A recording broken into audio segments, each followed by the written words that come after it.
غزوہ حنین میں نبی کریم صلی اللہ علیہ وآلہ وسلم نے اس قدر سخاوت فرمائی، اتنی کثرت سے سخاوت فرمائی کہ جس کا اندازہ نہیں لگایا جا سکتا۔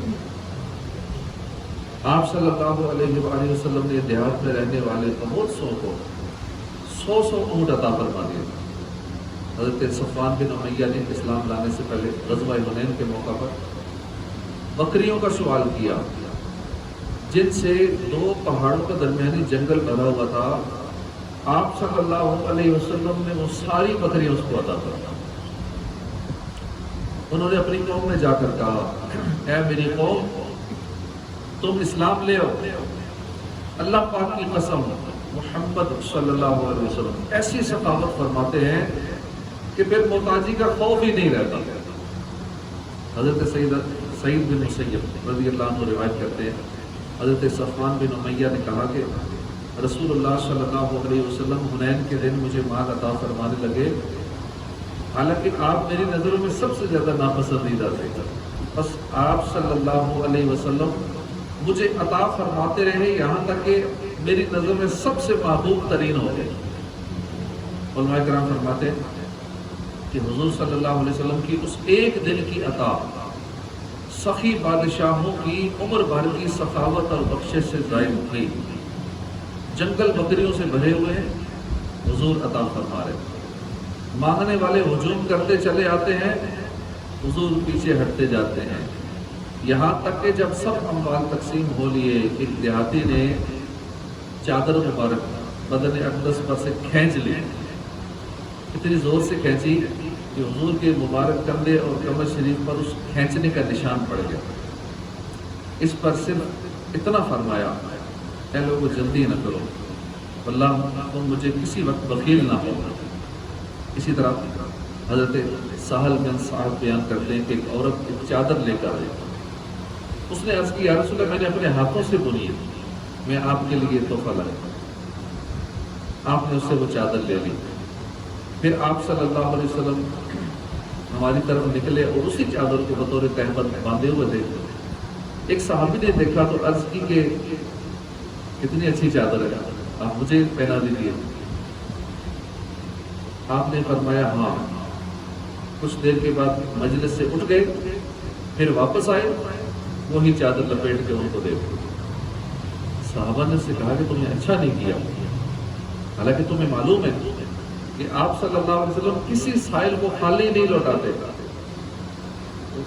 صحابی کہتے ہیں کہ اللہ کی قسم میں نے صرف اس لیے سوال کیا کہ میں جس دن مر جاؤں گا یہ چادر بطور تبرک کفن کے لیے استعمال کر لوں۔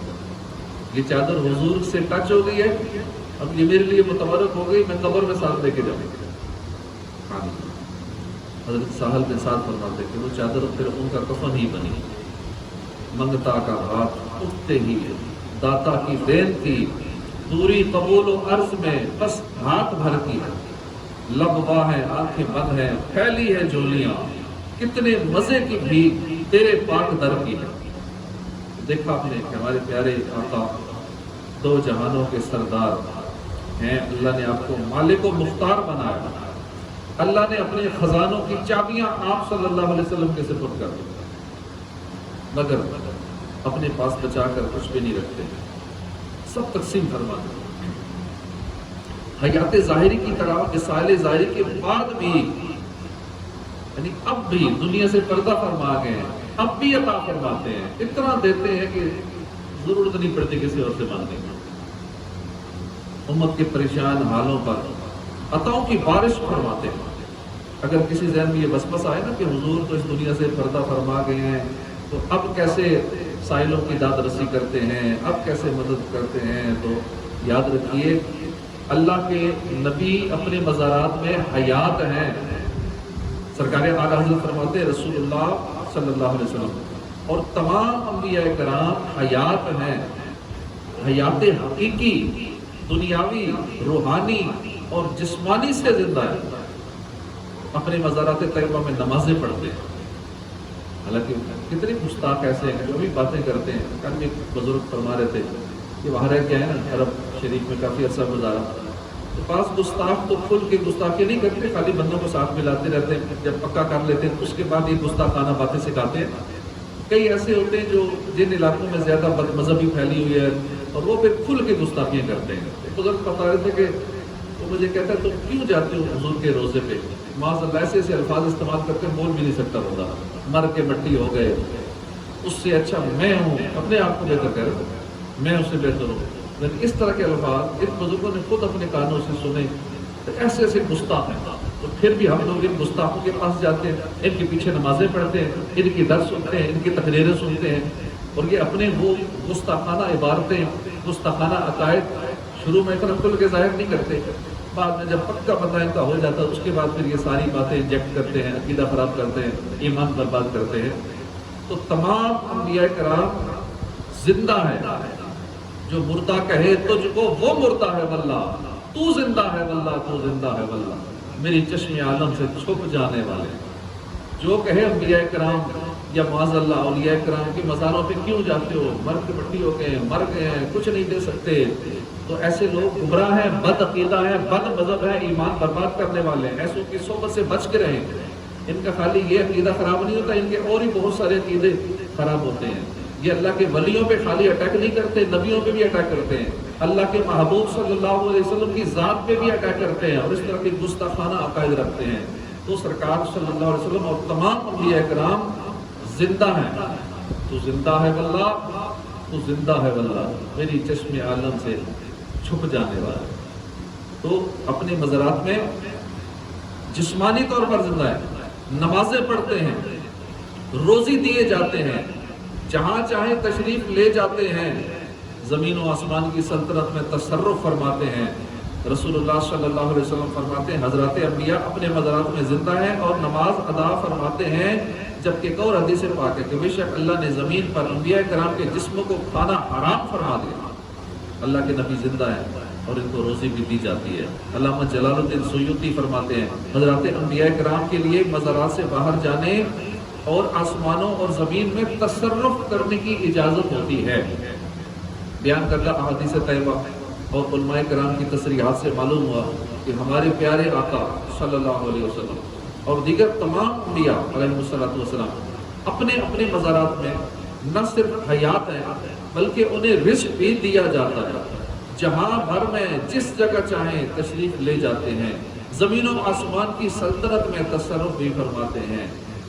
حضور نبی کریم صلی اللہ علیہ وسلم کے وصال ظاہری کے بعد تو اتنے واقعات ہیں، حاجت روائی کے، مشکل کشائی کے، کتابیں بھری پڑی ہیں۔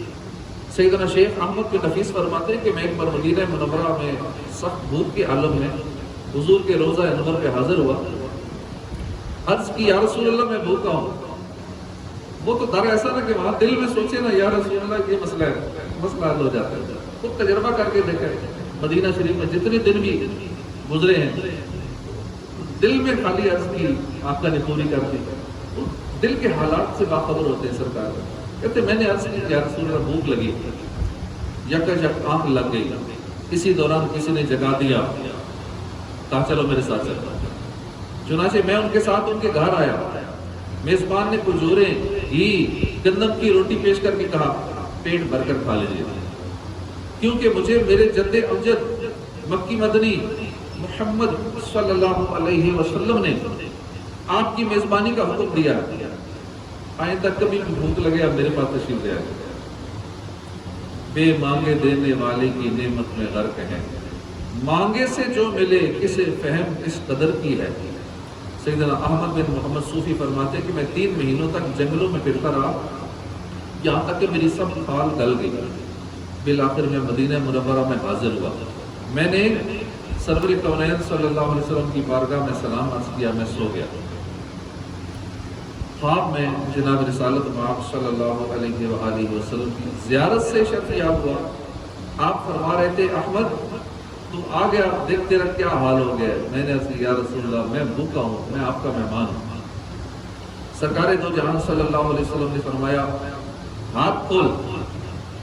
جب میں نے اپنا ہاتھ کھولا تو اس میں چند درہم تھے، جب آنکھ کھلی تو وہ درہم میرے ہاتھ میں موجود تھے، خواب میں عطا فرمائے، جاگا تو میرے ہاتھ میں تھا۔ میں نے بازار جا کر روٹی لی، فالودہ لیا، مانگیں گے مانگے جائیں گے، منہ مانگی پائیں گے۔ مانگنے میں اسی در سے تو مانگنے لوگوں سے مانگتے ہیں، اوروں کے آگے اپنی فریادیں کرتے ہیں، تو مانگیں گے مانگے جائیں گے، منہ مانگی پائیں گے۔ سرکار میں نہ لا ہے نہ حاجت اگر کی ہے۔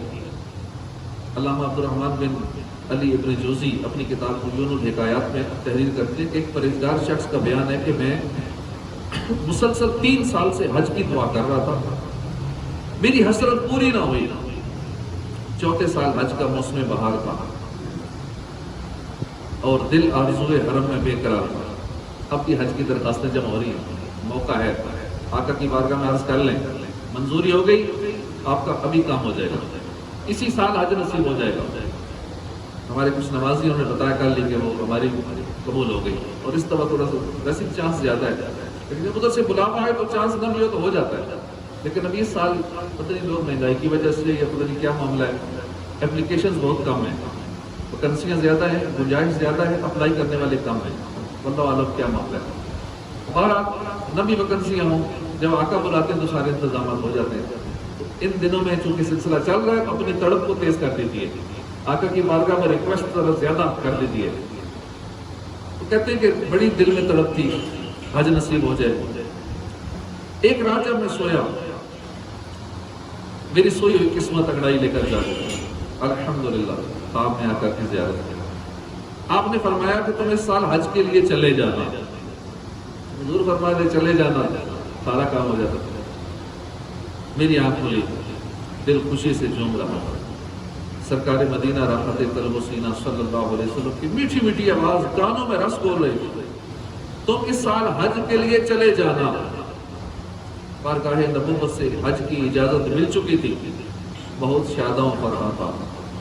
اچانک یاد آیا میرے پاس تو مال ہی نہیں ہے، اب حضور تو فرمایا آ جاؤ حج کے لیے۔ اب خرچہ دیکھیں، تقریباً 12 لاکھ خرچہ اس سال آ رہا ہے، پہلے سال 8 لاکھ تھا، اس سے پہلے 5 لاکھ تھا، ہر سال بڑھتے چلا جا رہا ہے۔ اس سال اگر 12 لاکھ ہے تو اگلے سال 15 سے کراس کر جائے گا، خرچے تو بڑھتے جا رہے ہیں۔ میں خوش تو ہو گیا کہ حضور نے بلا لیا، اپنی مالی حالت دیکھی تو میرے پاس تو پیسے ہی نہیں، میں کیسے جاؤں گا؟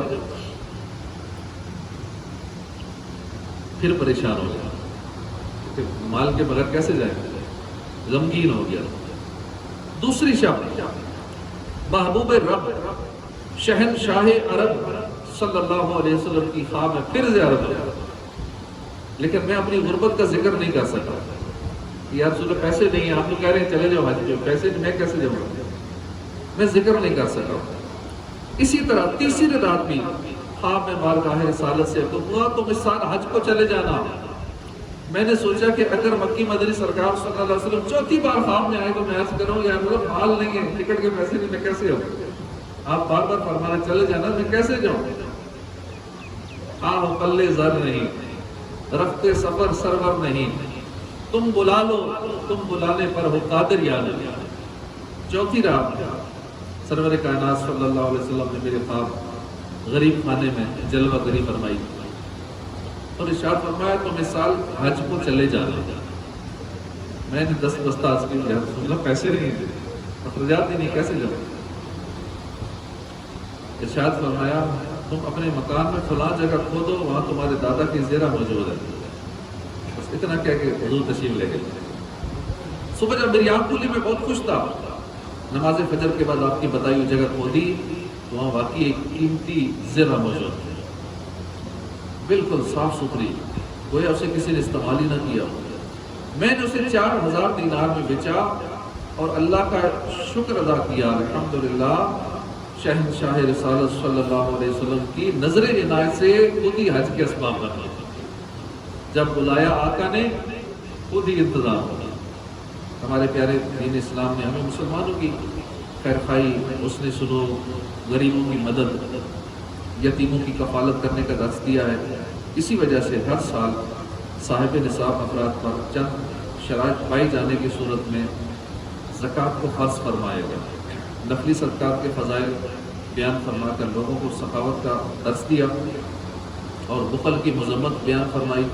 لہٰذا ہمیں بھی چاہیے کہ زکوٰۃ جیسے اہم فریضے کی ادائیگی میں سستی اور تنگ دلی سے کام لینے کی بجائے خالصتاً اللہ کی رضا کی خاطر اس کے تمام شرعی مسائل کو مد نظر رکھتے ہوئے ادائیگی کریں. نفلی صدقات کا بھی ذہن بنائیں کہ صدقہ اللہ کو بہت پسند ہے.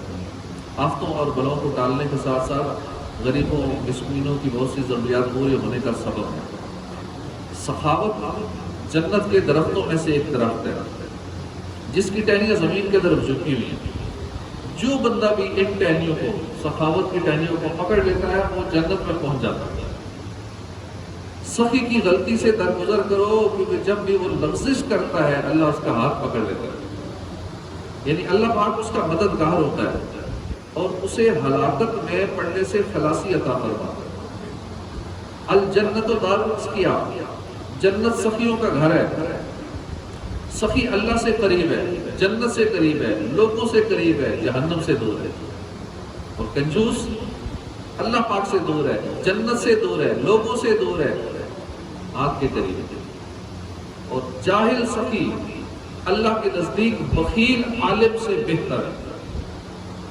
اے انسان، اگر تم بچا مال خرچ کر دو تو تمہارے لیے اچھا ہے، اگر اسے روک رکھو تو تمہارے لیے برا ہے، اور بقدر ضرورت اپنے پاس رکھ لو تو تم پر ملامت نہیں. اور دینے میں اپنے عیال سے ابتدا کرو، اور اوپر والا ہاتھ نیچے والے ہاتھ سے بہتر ہے. اس حدیث پاک کی شرح میں مفتی احمد یار خان نعیمی فرماتے ہیں، یعنی اپنی ضرورت سے بچا ہوا مال خیرات کر دینا خود تیرے لیے ہی مفید ہے کہ اس سے تیرا کوئی کام نہ رکے تو تجھے دنیا اور آخرت میں بدلہ مل جائے گا. اسے روک رکھنا خود تیرے لیے برا ہے، کیونکہ وہ چیز سڑ گل یا اس سے ذرا ضائع ہو جائے گی، تو ثواب سے محروم ہو جائے گا. اس لیے حکم ہے کہ نیا کپڑا پاؤ تو پرانا بیکار کپڑا خیرات کر دو. ہم پرانے بھی رکھتے ہیں، نئے بھی سلواتے ہیں. گھر میں کپڑوں کے ڈھیر لگے ہوتے ہیں، الماریاں بڑی بڑی. نیا کپڑا سلواؤ، پرانا کسی کو دے دو، خیرات کر دو. یہ روٹین بنانی چاہیے. آئندہ کے لیے نیت کر لیں، ایسے کیا کریں گے. نیا کپڑا سلوائیں گے، ایک سلوایا ایک کسی کو دے دیں، دو سلوا لیے دو کسی کو دے دیں. انشاءاللہ دنیا میں بھی بدلہ ملے گا، آخرت میں بھی بدلہ ملے گا. اسی طرح نیا جوتا رب العالمین دے، پرانا جوتا کسی کو دے دیں. بے شک نیا ٹوٹا ہوا نہیں ہے، ٹھیک ہے، لیکن پھر بھی کسی کو دے دیں کہ تمہارے گھر کا کوڑا نکل جائے گا اور کسی کا بھلا ہو جائے گا. مزید فرماتے ہیں ان میں دو حکم بیان کیا ہے. ایک ہے کہ جو مال اس وقت تو زائد ہے، کل ضرورت پیش آئے گی، اسے جمع رکھ لو. آج نفلی صدقہ دے کر کل خود بھیک نہ مانگو. دوسرے یہ کہ خیرات پہلے اپنے عزیز غریبوں کو دو، پھر اجنبیوں کو، کیونکہ عزیزوں کو دینے میں صدقہ بھی ہے، صلہ رحمی بھی ہے. اگر ہم بھی سخاوت کی عادت اپنانا چاہتے ہیں تو ہمیں سخاوت کے بارے میں معلومات حاصل کرنی چاہیے. سخاوت کے فضائل اور بخل کی مذمتوں سے متعلق احادیث پڑھنی چاہیے. صحابہ کرام کے واقعات، بزرگان دین کے واقعات کا مطالعہ کیجیے. انشاءاللہ اس کی برکت سے بخل کی عادت، کنجوسی کی عادت چھوٹے گی، سخاوت کا ذہن بنے گا. اپنے دل سے مال و دولت کی محبت نکال دیجیے، کیونکہ جب تک مال کی محبت دل میں رہے گی اللہ کی راہ میں دینے کا دل نہیں چاہے گا. سیدنا حسن بصری فرماتے ہیں اللہ کی قسم جو درہم یعنی دولت کی عزت کرتا ہے اللہ اسے ذلت دیتا ہے. منقول ہے کہ سب سے پہلے درہم و دینار بنے تو شیطان نے ان کو اٹھا کر اپنی پیشانی پر رکھا، پھر ان کو چوما اور بولا کہ جس نے ان سے محبت کی وہ میرا غلام ہے. فرمان مصطفیٰ صلی اللہ علیہ وسلم جو کسی مسلمان کی ایک دنیاوی پریشانی دور کرے گا اللہ پاک قیامت کی پریشانیوں میں سے اس کی ایک پریشانی دور فرمائے گا. جو تندرست کے لیے دنیا میں آسانی مہیا کرے گا اللہ پاک دنیا اور آخرت میں اس کے لیے آسانیاں پیدا فرمائے گا. جو دنیا میں کسی مسلمان کی پردہ پوشی کرے گا اللہ پاک دنیا اور آخرت میں اس کی پردہ پوشی فرمائے گا. اور بندہ جب تک اپنے مسلمان بھائی کی مدد کرتا رہتا ہے اللہ اس کی مدد کرتا رہتا ہے. اپنے دل میں کسی مسلمان کے لیے بغض و کینہ ہو تو اسے بھی نکال دیتی ہے، کیونکہ جب دل میں کسی کی نفرت ہوگی تو اس پر خرچ کرنے یا کسی بھی طرح مدد کرنے کا، ہمدردی کرنے پر دل راضی نہیں ہوگا. لہذا بغض و کینہ دور کر لیں. آپس میں محبت پیدا کرنے کے لیے سلام اور مصافحہ کرنا بھی مفید ہے. حدیث پاک میں ہے مصافحہ کیا کرو کینہ دور ہو جائے گا، تحفہ دیا کرو محبت بڑھے گی، بغض دور ہوگا. اگر ہم صدقہ خیرات کا ذہن بنانا چاہتے ہیں ہمیں اچھے ماحول سے وابستہ ہونا پڑے گا. انشاءاللہ اس کی برکت سے بخل کی بیماری کے ساتھ ساتھ اور دیگر کئی برائیوں سے بھی چھٹکارا نصیب ہو جائے گا، نیک بننے کا بھی ذہن بنے گا۔ دعوت اسلامی کے مدنی ماحول سے وابستہ رہیں، مدنی چینل دیکھتے رہیں، اچھی اچھی نیک محفل میں شرکت کریں، بری محفلوں سے بری صحبتوں سے جان چھڑائیں تو انشاءاللہ سخی بنیں گے، کنجوسی کی عادت ختم ہوگی۔ امام اہل سنت نے فتح رضویہ میں صدقات کے فضائل پر احادیث طیبہ سے حاصل شدہ جو فائدے ذکر کیے ہیں ان میں چند ایک یہ بھی ہیں۔ اللہ کے حکم سے صدقہ دینے والے بری موت سے بچیں گے۔ صدقہ دینے والوں کے لیے 70 دروازے برائی بری موت کے بند ہوں گے، ان کی عمریں زیادہ ہوں گی، یعنی صدقہ دینے والوں کی عمریں زیادہ ہوں گی۔ صدقہ دینے والوں کے پاس رزق کی وسعت، مال کی کثرت ہوگی۔ صدقہ دینے والے صدقہ دینے کی عادت سے کبھی محتاج نہ ہوں گے۔ صدقہ دینے والے خیر و برکت پائیں گے۔ صدقہ دینے والوں سے آفتیں بلائیں دور ہوں گی۔ صدقہ دینے والوں سے بری قضا ٹلے گی۔ صدقہ دینے والوں سے 70 دروازے برائی کے بند ہوں گے۔ صدقہ دینے والوں سے 70 قسم کی بلائیں دور ہوں گی۔ صدقہ دینے والوں کے ساتھ مدد الہی شامل ہوگی، رحمت الہی ان کے لیے واجب ہو جائے گی، ملائکہ ان پر درود بھیجیں گے۔ ان کے علاوہ اور بھی کثیر دینی اور دنیاوی فوائد ہیں جو صدقہ دینے والے کو حاصل ہوں گے۔ میں سب دولت راہ حق میں لٹا دوں، شاہ ایسا مجھے جذبہ عطا ہو۔ اللہ پاک ہمیں دین کے کاموں میں دل کھول کر خرچ کرنے کی توفیق عطا فرمائے، آمین بجاہ نبی الامین صلی اللہ علیہ وآلہ وسلم۔